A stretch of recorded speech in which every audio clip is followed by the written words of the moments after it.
Hola, hola, hola, ¿cómo están? Feliz y bendecido domingo, ¿cómo andan? Espero que muy bien. Bueno, yo recién termino de hacer una limpieza bastante profunda en mi hogar.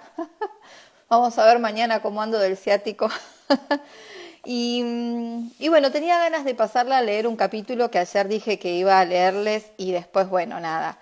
Terminé tan cansada del día al aire libre y la caminata que, bueno, nada. Sintió recostarse y quedarse en modo descanso y meditativo. Así que hoy voy a pasar a leerles el anteúltimo capítulo de este libro, los maestros de la Gran Logia Blanca. Ya estamos llegando a su fin. Miren qué poquitito que queda. Nada, nada. Así que bueno, el capítulo anterior estuvimos conociendo un poquito más las reencarnaciones del Maestro Jesús. Y ahora vamos a estar conociendo a Madame Blavatsky y sus antiguas encarnaciones. Así que voy a dejar acá el título simplemente del libro. Así cuando entran los que ingresen después saben de qué estoy hablando. ¿Cómo andan? Cuéntenme, ¿cómo están? ¿Desde dónde se están conectando? Acá esta parte chusmeta del personaje de Débora le gusta saber desde dónde se conectan, desde dónde me están escuchando o viendo. Bueno, si quieren compartir, lo ponen acá en el chat que yo los leo. Bueno, vamos a fijar ahí el título y voy a comenzar con el capítulo 11 y es Madame Blavatsky y sus antiguas encarnaciones, anteúltimo capítulo del libro. Y dice así: en las obras teosóficas destinadas al gran público encontramos pocas informaciones relativas a esta gran iniciada que fue Madame Blavatsky. C.W. Leadbeater la ve en Asia Central hacia el año 17.400 a.C. como capitán explorador en la raza aria. Volvió a esa región en el año 15.900 a.C. En el año 15.000 estará en la India y después se encarnará en un cuerpo masculino en América del Norte hacia el año 17.400. En Poseidón en el año 13.600. Volverá a encarnarse con mucha frecuencia en la India y será allí hijo del maestro Moria hacia el año 12.700 y en China hacia el año 10.800, como revelarán posteriormente sus vidas. Se la verá de nuevo en la India como madre de familia en la casa de los Kshatriyas, a los que se llamó Rajan en esa época. Volverá como ciudadano de Memphis en el año 2100 a.C. Será igualmente conocida bajo el nombre de Dugda, esposa de un hombre llamado Purusharva. Será madre de uno de los Zaratustras en Persia hacia el año 4500 a.C. Por último, C.W. Leadbeater le atribuye al maestro Moria como padre en la Creta oriental hacia el año 2800 a.C. A principios del siglo XVII, Madame Blavatsky estaba encarnada bajo la personalidad de un austríaco que era un discípulo muy vinculado al maestro Rákóczi. Recuerden que es Saint Germain. Llevaba entonces el nombre de Rimski, igualmente conocido como el hermano José, que fue conocido en las cortes de Europa. Los dos fundaron muchas sociedades semi-masónicas. Cagliostro, 1743-1795. Se saben pocas cosas sobre el nacimiento de Madame Blavatsky como Cagliostro, y las fechas dadas nunca han sido las fechas reales de su estancia en esta tierra. Con frecuencia se ha diferenciado al divino Cagliostro de un cierto Giuseppe Balsamo, al que se le atribuye una juventud llena de engaños, de robos y de estafas de todo tipo, que cometió durante los primeros años de una infancia desgraciada. La lectura de la admirable obra del Dr. Mark Haven sobre el maestro desconocido, Cagliostro, establece de forma definitivamente lo que era verdaderamente este gran adepto y todo místico. Por poco intuitivo que sea, presentirá más allá de las pruebas y de las acusaciones la luz que brilla en el corazón de este hombre adultado por unos y odiados por otros. No adultado. Por este hombre adulado por unos y odiados por otros. Como mucho antes que él, Cagliostro sembró el amor y el conocimiento para recoger odio y desprecio. Siempre fue así en el transcurso de los siglos, pero los granos plantados siempre han germinado en el momento propicio, y es ahí donde residen la alegría y la esperanza de los iniciados, de los discípulos y de los maestros. Se dice frecuentemente que Cagliostro era un Rosacruz. Existen dos formas de comprender el sentido de esta afirmación. Los verdaderos Rosacruces no ignoran que el término de Rosacruz no tiene nada en común con el título o cierto grado de la francomasonería, sino que es esencialmente el símbolo de un estado, de una realización, de una perfección. En Oriente, este estado es el de los Harats y el de los Bodhisattvas. En este sentido, Cagliostro era un Rosacruz, un hombre divino, pero no todavía un adepto o un maestro cósmico, como lo era su iniciador, el maestro Moria. Cagliostro llevó en esta vida otros muchos nombres, pero este era un nomen esotérico e iniciático. Fue iniciado en Egipto y su sola misión es prueba de ello. Recibió la misión de la logia del Himalaya, especialmente responsable de Occidente, pero recibió una formación especial en Egipto, donde fue debidamente preparado para realizar un trabajo importante en Europa. Durante su juventud, encontró al jefe supremo del Gran Colegio de los Rosacruces, el maestro Rákóczi, al que ya conocía y que le transmitió una iniciación. Encontró igualmente a otros Rosacruces que, como él, habían aparecido en Europa con el objeto de restablecer el equilibrio y de impedir el desencadenamiento de terribles desastres. Entre los más célebres señalamos a Martínez de Pasquali, Luz Claudet de San Martín y Jean-Baptiste Wilmors. Algunas reuniones privadas tuvieron lugar en presencia del maestro Rákóczi, al que todos consideraban el hierofante e inspirador supremo, aunque cada uno seguía siendo independiente en el marco particular de su obra. Así, por ejemplo, existieron, fuera de los vínculos iniciáticos, relaciones difíciles entre las personalidades de L.C. de Saint-Martin y Cagliostro, lo mismo que existía una armonía especial entre este último, Martínez de Pasquali, tal vez a causa de sus métodos más mágicos que místicos. Además, aunque Cagliostro era portador de una gran luz interior, tenía no obstante una personalidad que en el pasado le había valido muchas dificultades, y es esa personalidad indisciplinada y voluntariosa, por no decir caprichosa, lo que afectó considerablemente a la logia del maestro Moria, pues hasta el tal punto es estrecho el vínculo que une a un iniciado con un depósito de energía, ashram particular. Volveremos a encontrar además esta difícil personalidad en la siguiente encarnación, bajo los rasgos de Madame Blavatsky, que se le parece en muchos aspectos. Sin embargo, Cagliostro no dejará de ser un intermediario privilegiado entre Occidente y la gran fraternidad blanca, actuando a lo largo de toda su agitada vida con un puro amor y una total abnegación. Cagliostro no ignoraba que influenciar a los grandes dirigentes de la época para realizar el propósito de la jerarquía requería hacerse conocer como superior y suscitar la admiración y a veces el temor. L.C. de San Martín se sirvió de sus conocimientos y de su encanto magnético. El conde de Saint-Germain sedujo por su encanto y sus poderes. Cagliostro se sirvió tan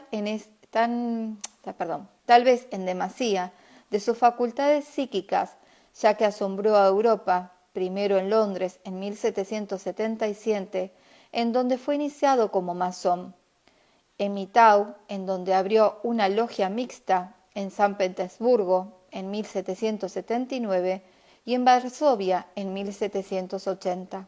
Durante ese periodo viajó a Grecia, a Egipto, pasando por otros países de los que no se dio los nombres. Por todas partes fue recibido con un entusiasmo casi delirante en los círculos más cerrados y en las sociedades esotéricas europeas, ya se tratase de rosacruces, de francomasones, de neotemplarios o de iluminados de Baviera. Todos lo consideraron como un gran mago, en realidad lo era, aunque tal vez utilizó el espejismo de las masas y la sugestión mental. Esto prueba además que Cagliostro aportaba algo distinto que buenas palabras.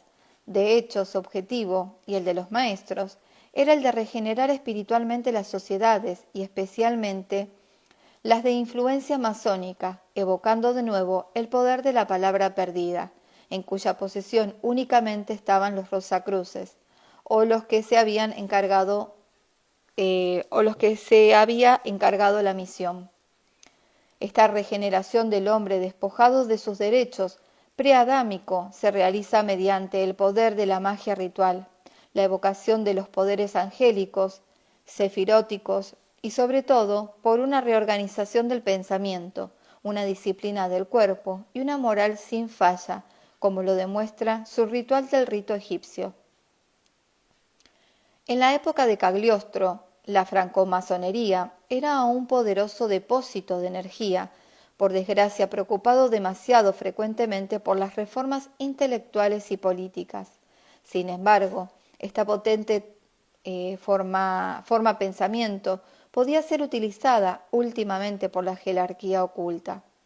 En efecto, según el doctor Mark Haven, que acaba de nacer en el año de 1717, contaba con 300 logias francesas en el año 1776 y con 629 en 1789. Esta es la razón por la que algunos rosacruces, que actuaban ya a través de las logias del rosacrucismo auténtico y puro bien establecido, llegaron a introducirse en algunas logias francomasónicas, así como en otros movimientos tradicionales con el objetivo de insuflarles fuerza y vigor. Finalmente, Cagliostro se instaló en Lyon entre 1784 y 1785 y creó, ayudado por su mujer, la logia madre del rito egipcio, en la que tomó el título de Gran Copto. Además, redactó también su ritual de la masonería egipcia. En 1785 abrió una logia en París y 2 años después otra en Roma. Sin embargo, a causa de una estafa de la que él era absolutamente inocente, el famoso asunto del collar de la reina, Cagliostro fue detenido y encarcelado en Bastilla por la Inquisición. Declarado inocente, fue finalmente liberado, pero fue expulsado de Francia en 1786. Es entonces cuando comenzó su terrible calvario. Él y su mujer fueron detenidos el 27 de diciembre de 1789. Su mujer sufrió el acoso psicológico de la Inquisición, cuyos métodos conocemos, y confesó todo lo que se le quiso hacer confesar, de la misma forma que se hacía confesar a los templarios antes de quemarlos. Finalmente, Joseph Bálsamo, conde de Cagliostro, fue condenado a prisión perpetua por herejía y pertenencia a la francomasonería. Martirizado y torturado, Cagliostro soportó con valor una encarcelación que duró desde 1791 hasta el verano de 1795. Por último, se dice que se lo encontró estrangulado en su celda el 28 de agosto del mismo año, pero no se encontraron ni su cuerpo ni el de su mujer. Se dice que Cagliostro pagó de esta manera el karma de los errores que había cometido al develar ciertas leyes místicas y exponerlas a espíritus que, lo mismo que los cerdos del Evangelio, pisaron las perlas de la verdad que él había sembrado. Pagó también los errores de una personalidad que, a pesar de estar altamente iluminada, no dejaba de ser menos indisciplinada. Esto es lo que volverá a salir en su siguiente encarnación, donde todavía tendrá que pagar caro el privilegio de ser el canal de expresión de los maestros en beneficio de la humanidad. Era un mérito lo mismo que una prueba, y su mismo maestro declaró posteriormente que nunca había tenido mejor servidor en su propio Amsterdam que el alto discípulo iniciado. Elena Petrovna Blavatsky, 1831-1891. Elena nació el 31 de julio de 1831 en Ekaterinoslav, en el sur de Rusia. Su familia tenía allí una posición de primer plano y estaba obligada a sostener su rango y su tradición.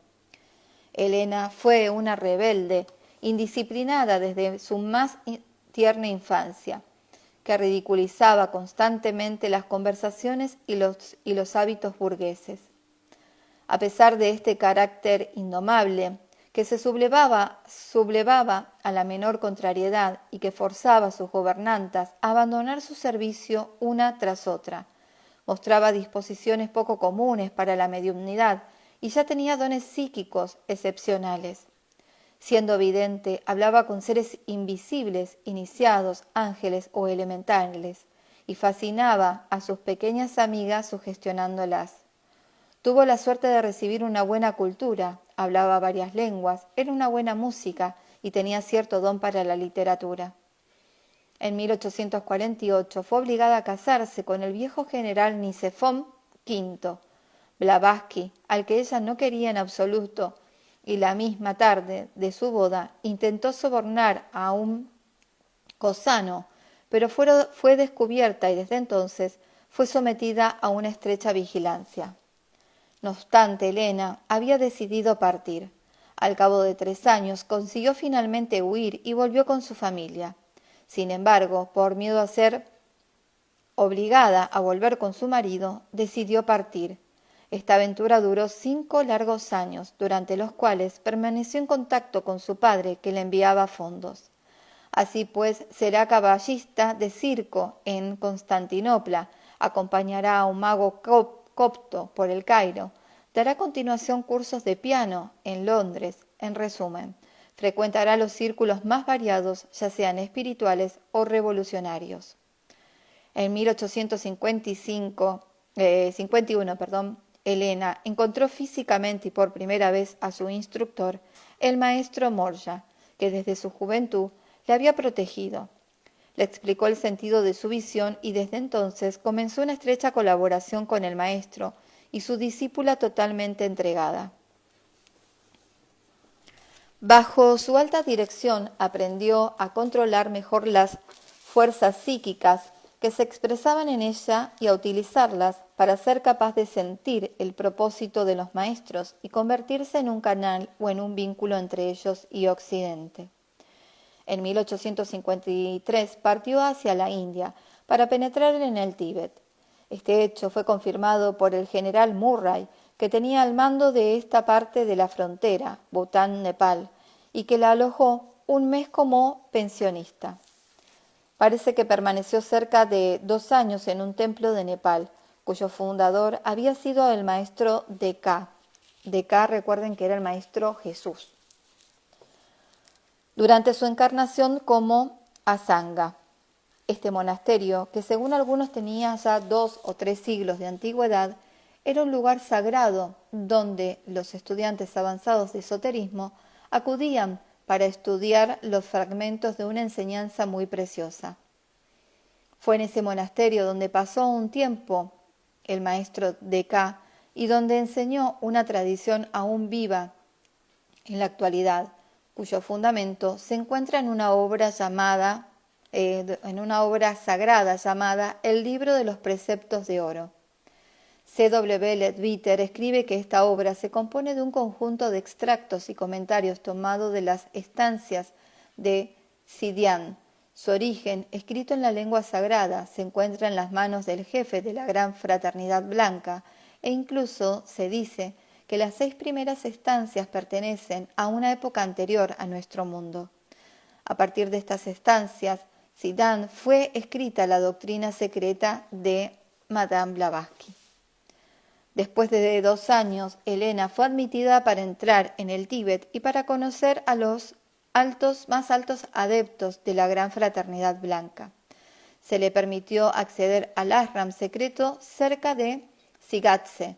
Allí recibió una formación más profunda y desarrolló en un grado muy elevado sus facultades psíquicas y espirituales. Debidamente preparada, partió para los Estados Unidos de América y se dio de lleno al movimiento espiritista, que en esa época contaba ya con un gran número de miembros. Mediante la demostración práctica de sus propios poderes, se hizo a conocer por el mundo científico y atrajo la atención de los verdaderos buscadores sobre una verdad más profunda existente tras sus manifestaciones aparentes.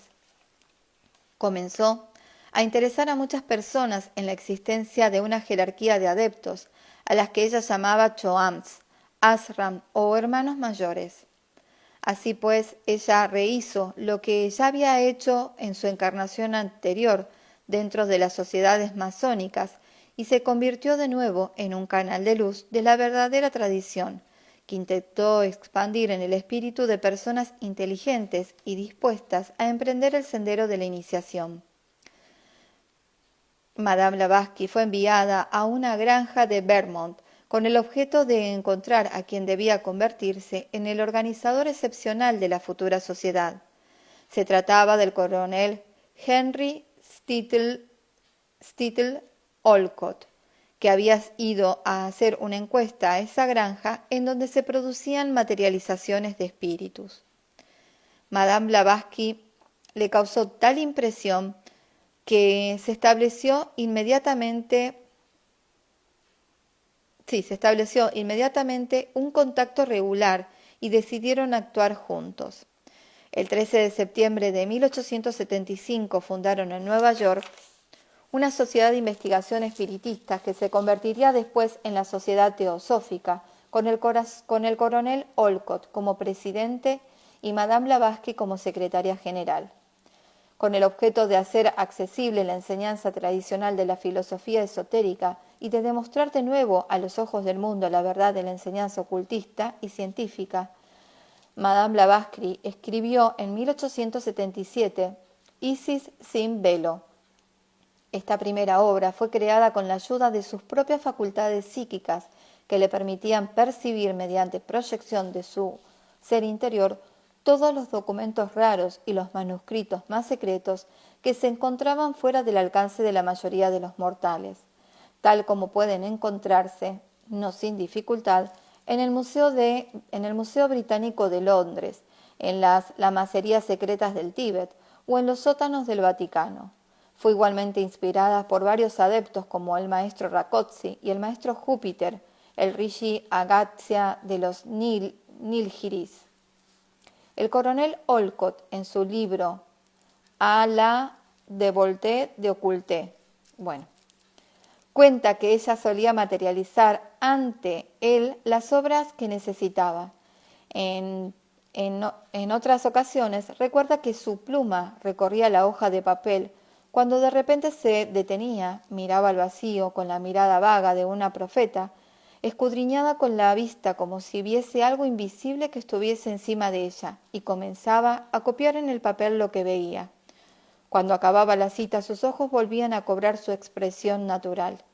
Ella misma declara: cuando se me dice que escriba, obedezco y me pongo a ello, pues entonces escribir fácilmente sobre casi cualquier tema, metafísica, psicología, filosofía, religiones antiguas, zoología, etc. ¿Por qué?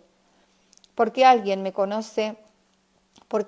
que conoce todo esto me lo dicta, mis maestros, y a veces otros que he conocido anteaño en mis viajes.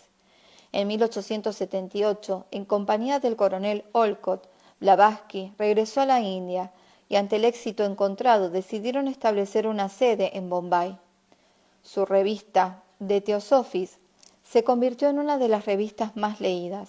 La sociedad se expandió hasta tal punto que la sede fue transferida en 1882 a una soberbia propiedad de Adyar, muy cerca de Madrás. En 1884, la Sociedad Teosófica contaba con una veintena de ramas y Blavatsky decidió regresar a Europa para implantar allí la sociedad. Después de haber soportado los peores sufrimientos a causa de las críticas, de las acusaciones calumniosas y de una salud difícil, Blavatsky se puso a redactar la doctrina secreta, la apoteosis de la enseñanza preconizada por la Sociedad Teosófica. Esta obra colosal fue brevemente estructurada en 1879 por el coronel Olcott y después, durante años, todo quedó ahí, puesto que estaban demasiado ocupados en el establecimiento de la sociedad, la publicación del Theosophist y también en responder el voluminoso correo que llegaba cada día. Blavatsky comenzó a redactar la doctrina secreta desde su llegada a Europa, bajo el dictado del maestro Morsha, el maestro K.H. de Scutumi, y sostenida por su talento y su erudición. La doctrina secreta refleja perfectamente las tres metas del trabajo de la sociedad teosófica. Primero, formar un núcleo de la fraternidad universal de la humanidad sin distinción de razas, creencia, sexo, casta o color. Segundo, alentar el estudio comparado de las religiones, las filosofías y las ciencias. Tercero, explorar las leyes inexplicables de la naturaleza y los poderes latentes en el hombre. Madame Blavatsky murió en Londres el 8 de mayo de 1892. Sin embargo, C.W. Leadbeater escribe que abandonó su viejo cuerpo, para entrar en un cuerpo que su poseedor acababa de abandonar. ¿No ocurrió lo mismo con Cagliostro la víspera de su muerte? Lo cierto es que desde 1975, Madame Blavatsky está de nuevo en acción en la escena pública. Su trabajo había terminado, pero, como veremos, iba a iniciarse un segundo esfuerzo. Ella misma declaró que antes del final del siglo XX, un discípulo proporcionaría la clave psicológica de la doctrina secreta. Esta clave psicológica de la creación cósmica fue dada posteriormente, lo cual no es reconocido por la mayoría de los miembros de la sociedad actual, en el Tratado sobre el Fuego Cósmico, escrito por Alice A. Bailey, pero totalmente inspirado por el maestro D.K., que es el maestro Jesús. Volveremos sobre ello al estudiar las vidas de este adepto. No, maestro D.K. no es Jesús, perdón, es otro. Y es el que con el que terminamos la lectura de... me faltaban 2 capítulos. Me parece que voy a leer uno más. ¿Cómo están? Hola, Blanquita. Me parece que voy a leer uno más, porque empecé hace poquito a leer.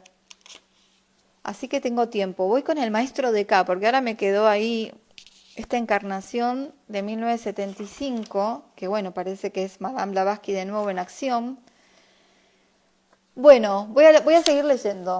Quien quiere, lo voy hasta acá, y quien no, me acompaña. Vamos con el capítulo 12. Pensé que me quedaban 2. Bueno. El maestro Daswell Cole, que siempre se dice D.K. Vamos a ver. La primera encarnación mencionada por C.W. Leadbeater se sitúa en la India Oriental. Excepcionalmente, su padre fue el maestro Jesús. Sin embargo, esta encarnación solo duró 18 años. Apareció de nuevo en Asia Central hacia el año 1810. Su padre y su madre eran por privilegio kármico el maestro Morsha y el maestro Kutumi. Tenía la responsabilidad de una de las 3 grandes colonias del pueblo ario que emigraba hacia la India. Para más detalles, véase la encarnación del maestro Morsha en esa época. A continuación, rechazó este puesto que exigía a veces duros combates y decidió renunciar definitivamente a las turbulencias del mundo humano. Escogió para su retiro espiritual una de las numerosas cuevas de las montañas azules, Nilgiris, en donde se encuentra actualmente la cueva sagrada de del regente de la India, el Rishi Agastya, llamado también el maestro Júpiter. Situada en la montaña de Drou. Existe igualmente en esas montañas un pueblo misterioso denominado Todas, cuyos orígenes se remontan a las migraciones arias a los que nos referimos. El maestro Deka se encarnó de nuevo en la India hacia el año 14.500.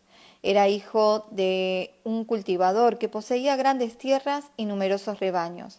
Estaba muy versado en la conducción de ceremonias de su religión y muy rara vez tenía necesidad de llamar a un sacerdote para llevarlas a cabo. Según C.W. Leadbeater, sus prácticas rituales diferían sensiblemente de los ritos del hinduismo moderno y parecían más bien una especie de culto a los antepasados con una fuerte tendencia animista. El maestro Deka tenía por hermana a Krishnamurti bajo el nombre de Alcione, según C.W. Leadbeater, y los unía un vínculo muy fuerte a causa de su atracción natural por todo lo que se relaciona con el misticismo y la religión.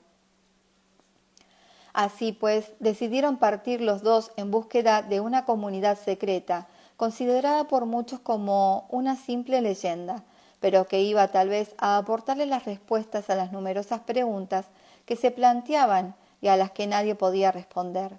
Después de muchas dificultades y esfuerzos, descubrieron la comunidad disimulada en un valle. El monasterio se llamaba Kupam. Era una hermandad compuesta por atlantes, salvo 2 o 3 arios, que llevaban una vida semi-monástica,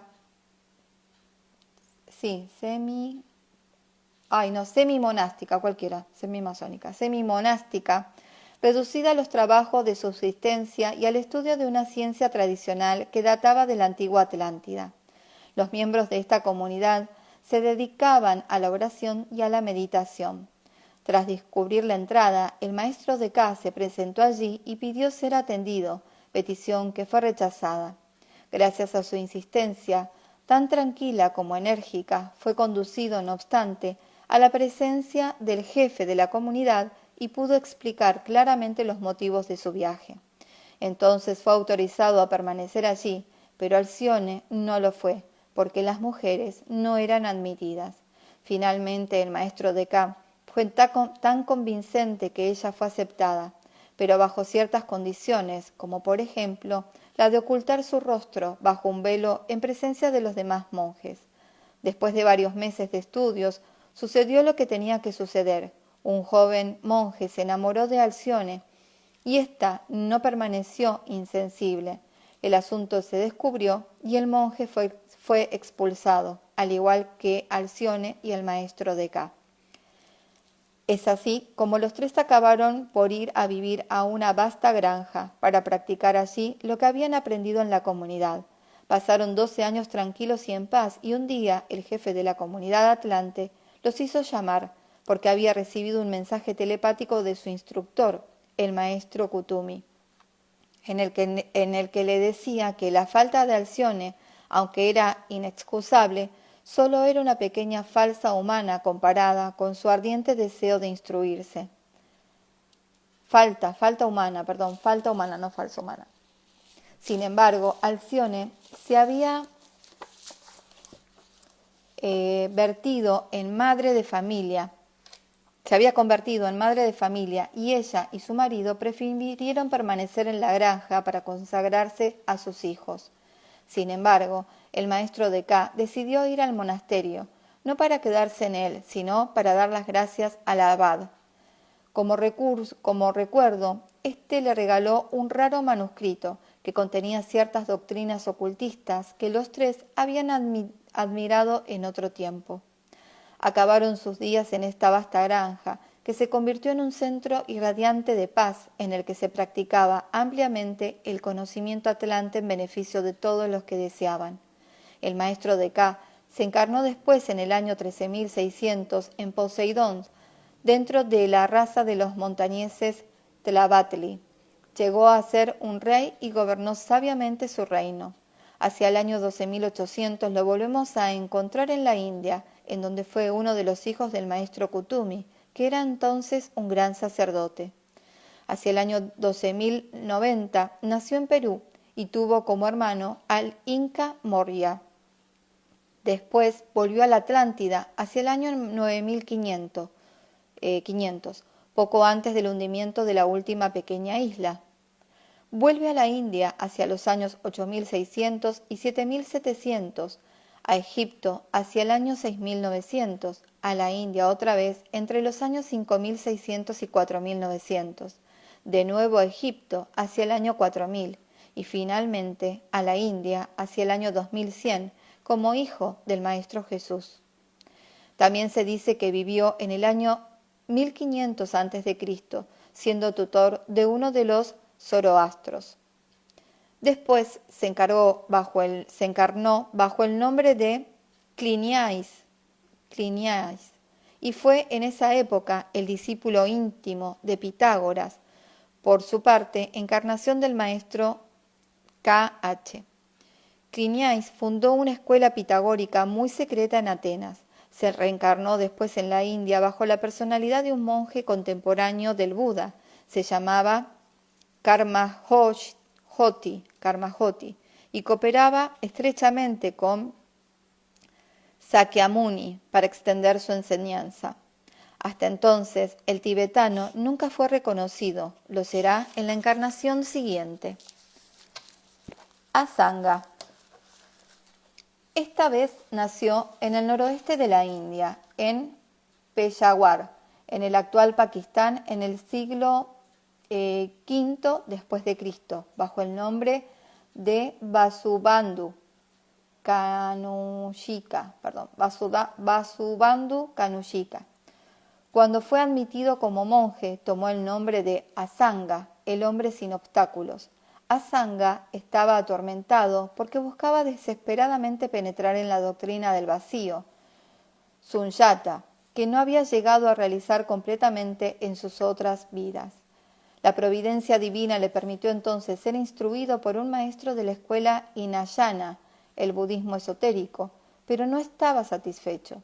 Así pues, por sus poderes sobrenaturales decidió subir al cielo de Tushita y encontrar allí al Bodhisattva Maitreya, que le reveló finalmente la doctrina secreta y esotérica de la Sunyata, según el budismo Mahayana. Maitreya enseñó numerosos conocimientos a Asanga, especialmente la práctica del samadhi, de la luz del sol. Asanga permaneció algún tiempo en Kanyakubja, en el norte de la India, donde atrajo grandes multitudes por su elocuencia y su conocimiento fantástico. Después partió para el Nepal, a un monasterio hoy en día en ruinas, donde entró en contacto con los maestros de la Gran Logia Blanca del Himalaya y fue investido de la misión que consistía en extender la tercera y la última corriente budista, el Vajrayana o budismo tántrico. Realizó esa nueva vía uniendo las dos técnicas de los yogas de Patanjali y los principios esotéricos del Mahayana. Después de los 2 años, volvió al monasterio de Kanyabujja en el año 657. Asanga estableció más de 25 monasterios mahayanistas antes de morir a una edad muy avanzada, aproximadamente a los 140 años, en Rajagriha. Asanga, que había alcanzado la 4ª gran iniciación, que es la crucifixión, regresó después a habitar en el plano espiritual junto a su gurú, el maestro K.H., a la espera de pasar la última iniciación, la del maestro cósmico o maestro de sabiduría. Después de su encarnación en el cuerpo de Asanga, el maestro de K se encarnó en el Tíbet. Allí se construyó una pequeña cabaña de madera cerca de la residencia de su instructor, el maestro K.H., en los alrededores de Singaset. Trabajó con tanto celo en servir y hacer todo lo que podía ser hecho, que fue nombrado mensajero de los maestros. También ayudó al maestro Morsha, que en esa época habitaba en Gori, a una jornada de la cueva de Tarchin, en la vertiente norte del Kailas. El tibetano era muy conocido por los monjes de la región, porque a veces presidía a un vasto grupo de lamas tibetanos. Trabajó muy especialmente, aunque en esta ocasión de forma esotérica, con los responsables de los monasterios de Tashi Lupo y otro monasterio que se encontraba cerca del Shomto Dog, a 170 kilómetros de Sigatse. La misión que le corresponde es la de trabajar con los que curan y colaborar de forma invisible, pero estando presente, con los investigadores de la verdad en los grandes laboratorios del mundo, con quienes estaban definitivamente dedicados a la sanación y al consuelo del mundo, así como a los grandes movimientos filantrópicos mundiales, como la Cruz Roja. También trabaja mucho con grupos de devas que se dedicaban a la curación de algunos males físicos de la humanidad. Por otra parte, el tibetano tiene a su cargo el aceptar a los discípulos avanzados a su ashram para aliviar al maestro Morsha y al maestro KH en esta gran responsabilidad. Su erudición es tan grande que fue encargado de dictar a Madame Blavatsky gran parte de esta obra excepcional que es la doctrina secreta. Este esfuerzo, iniciado poco antes del final de cada siglo, de la jerarquía este esfuerzo de la jerarquía tenía como propósito difundir de nuevo los fundamentos de una nueva expresión de la verdad, conocida desde el árbol de los tiempos por la élite del planeta y divulgada al pequeño número de discípulos e iniciados.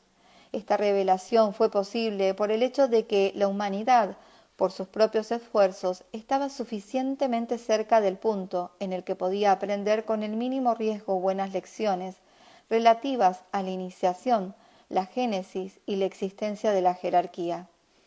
El maestro de K es el último de los adeptos que recibió la quinta iniciación desde 1875 y ocupa aún el cuerpo en el que recibió esta iniciación.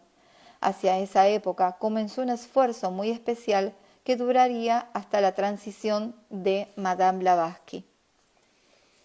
El avatar. El maestro de K escribió un número de revelaciones importantes sobre el retorno de la jerarquía y la aparición de los avatares principales. Madame Blavatsky también había hablado de la venida de un avatar en el momento del periodo en el que acaba un ciclo y se inaugura otro nuevo. Ahora bien, esta oportunidad es de actualidad hoy más que nunca, porque el gran ciclo de 25.000 años que simboliza el pasaje del Sol por los grandes 12 signos acaba de terminarse en la era de Piscis. Y acá es la información que me encanta. Inauguramos, pues, un ciclo mayor de 25.000 años y un ciclo menor, la era de Acuario, de 2.160 años. En su tratado sobre los 7 rayos, tomo 2, el maestro de K dice lo siguiente refiriéndose a un avatar. Cuando aparezca, se producirá una gran apropiación por parte de la humanidad de su divinidad reconocida y el establecimiento en la tierra de una base de luz y de fuerza que hará posible la exteriorización de los misterios de la iniciación en la tierra. Esta aproximación es la causa de numerosas perturbaciones actuales, porque el avatar está en camino. Este avatar está ya encarnado en el sur de la India bajo la personalidad de Sri Sathya Sai Baba. Millones de indios y occidentales son hoy día sus discípulos y gracias a él muchas actividades religiosas, sociales y educativas están cambiando completamente el perfil de la India. De conformidad con lo que revela el tibetano, su divinidad es reconocida por todos y los misterios de la iniciación se exteriorizan de nuevo. El mismo Sai Baba dice que él está aquí para reanimar la llama de la antigua tradición, el Sanatana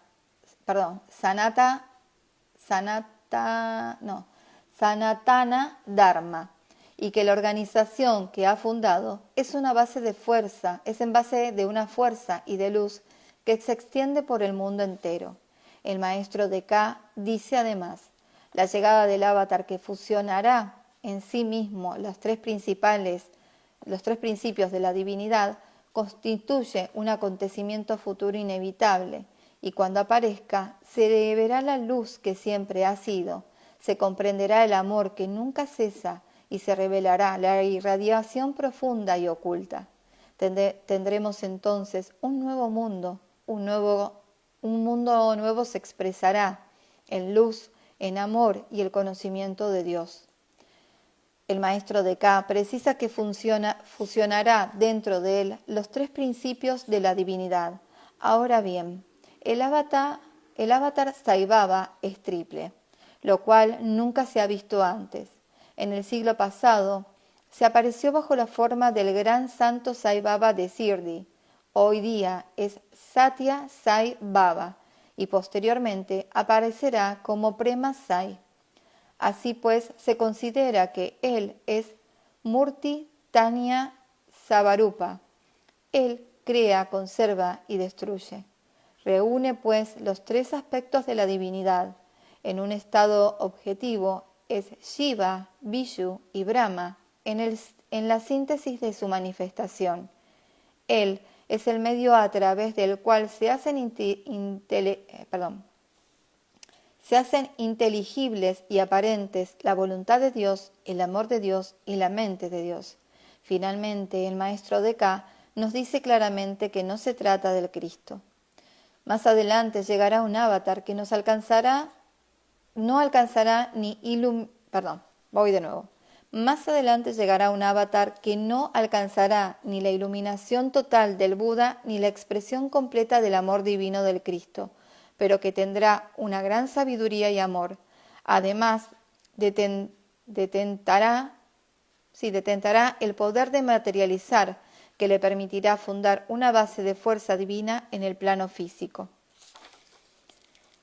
Cuando se vuelven a leer las cartas de los Mahatma, uno se da cuenta de que gran parte de las cartas enviadas por los maestros Morya y Kutumi se refieren a las manifestaciones psíquicas y espirituales cuyo objetivo eran de convencer al mundo profano de la existencia de las realidades de capacidades ignoradas dentro del ser humano.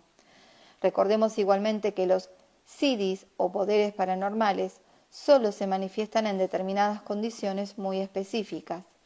Ahora bien, Sai Baba manifiesta sus poderes día y noche desde su nacimiento, y de esto hace 70 años. Fundamentalmente su poder asombroso de materializar constantemente lo que desea, ya se trate de un arco iris, de cenizas sagradas, objetos preciosos simbólicos, estatuas o alimentos. Sai Baba explica: todos estos hechos milagrosos solo tienen un objetivo, el despertar de la divinidad inmanente en cada ser humano. Pero el mayor de todos los siddhis sigue siendo Prema, el amor supremo hacia toda la creación, ese amor perfecto, el más grande de los siddhis y el que todo ser humano está dotado. Es el único instrumento de Dios que sirve para crear todo lo que existe. En más de 8 siddhis superiores, Sai Baba manifestaba todos los poderes de Purnavatar, avatar completo. Cura y resucita, hace percibir toda la verdad inmediatamente, desaparece a voluntad o aparece en varios lugares a la vez o bajo otras formas.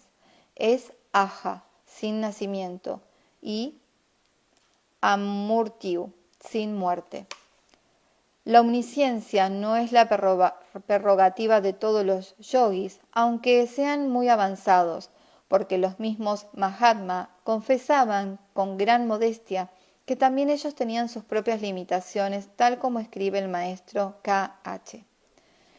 Desgraciadamente no todos somos dioses, sobre todo si recuerdan que desde los buenos tiempos de las impresiones y de las manifestaciones, K.H. ha nacido en una nueva y más elevada luz, y ni siquiera esta es la resplandeciente que puede adquirirse en esta tierra. En realidad, la luz de la omnisciencia y de la provisión infalible en esta tierra, la que solo brilla para los más elevados choams, todavía está muy lejos de mí. Bhagavan Sri Satya Sai Baba demuestra desde su nacimiento que no solamente es omnisciente, sino también omnipotente y omnipresente. Ya no hay que buscar más pruebas si existe una estrecha relación entre el avatar y la jerarquía, porque es él quien prepara la llegada terrestre de la jerarquía y de su jefe, el Cristo. La sociedad teosófica. La sociedad teosófica ha cumplido en parte su misión. La doctrina secreta aportó un cierto despertar entre los buscadores sinceros.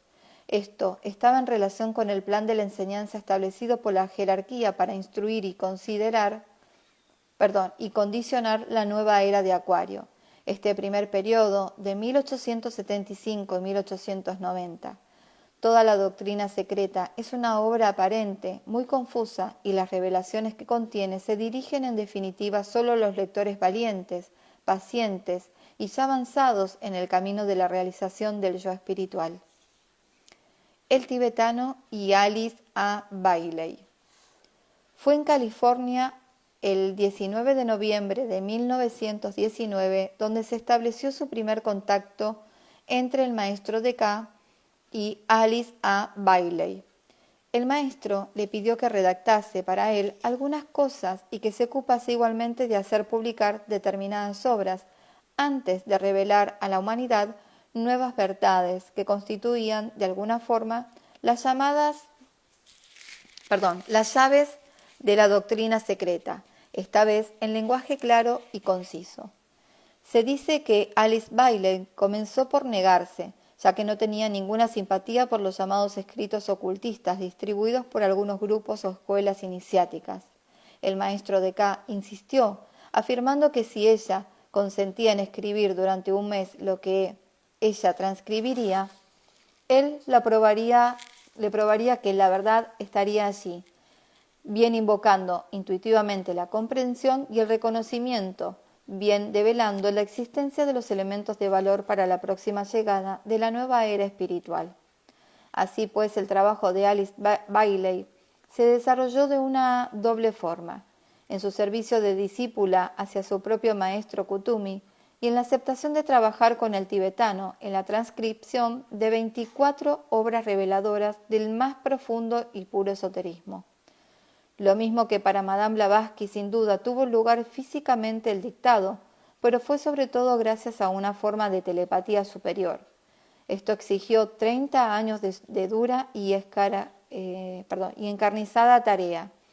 Alice Bailey escribía bajo el dictado del tibetano una media de 7 a 12 páginas de máquina en cada sesión de trabajo.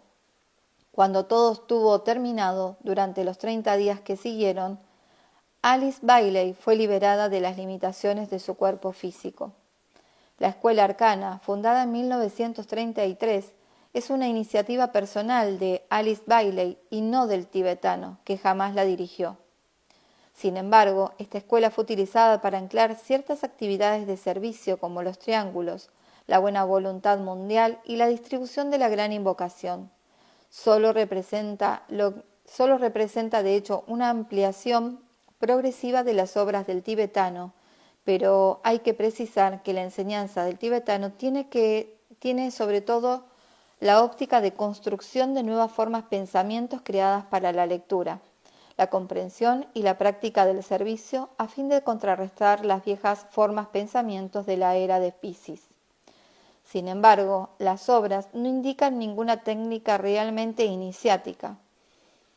El mismo tibetano dice que existen grandes peligros en revelar en las obras abiertas al público las leyes ocultistas que podrían ser muy mal empleadas y precisa que, por tanto, corresponde a cada uno escoger su escuela. De hecho, las obras no son exclusividad de nadie y son útiles para todos, cualquiera que sean sus creencias. La enseñanza fundamental de estos libros es ante todo intelectual y tienen por finalidad reestructurar la mente con los mejores hábitos de vida, ampliar la visión a través de un reconocimiento de la acción jerárquica y disolver el espejismo individual y colectivo de los discípulos. El tibetano Sugirió también algunas formas de meditaciones especiales como servicio planetario, particularmente las meditaciones de la luna llena en fechas bien precisas del año, abril, mayo, junio, por ejemplo. Ay, creo que ahora estamos en una luna llena de Capricornio. Creo que es luna llena, bueno. Las meditaciones de redención para la reaparición del Cristo, las meditaciones para crear el dinero necesario para los propósitos de la jerarquía, así como una técnica ocultista de servicio basada en la visualización de triángulos de luz.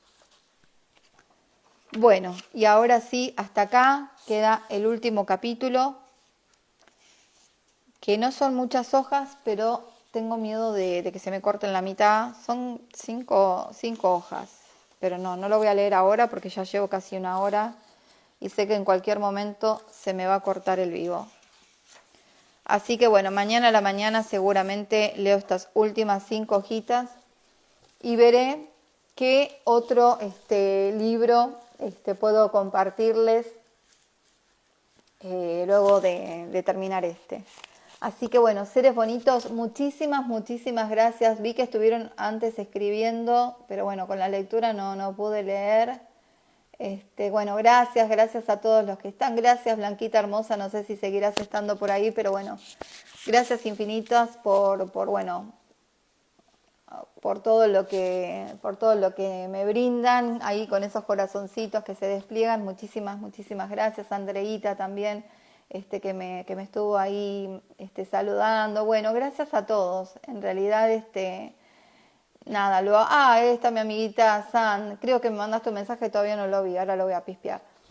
Muchísimas gracias, de verdad, por estar siempre, por resonar con estas lecturas que quizás en un principio no son de tan fácil comprensión, pero no importa, escuchemos que después vamos integrando todo. Así que nada, si les resuena y les hace, no sé, algo en el corazón, es que va por ahí. Así que bueno, muchas gracias, que tengan un feliz y bendecido domingo, estoy un poco perdida con los días, y bueno, nada más, nos vemos mañana en otro encuentro de lectura, ya con el último capítulo, ahora sí, y después voy ahora a mirar un poco mi biblioteca a ver qué otro libro puedo compartirles. Nos vemos, chau.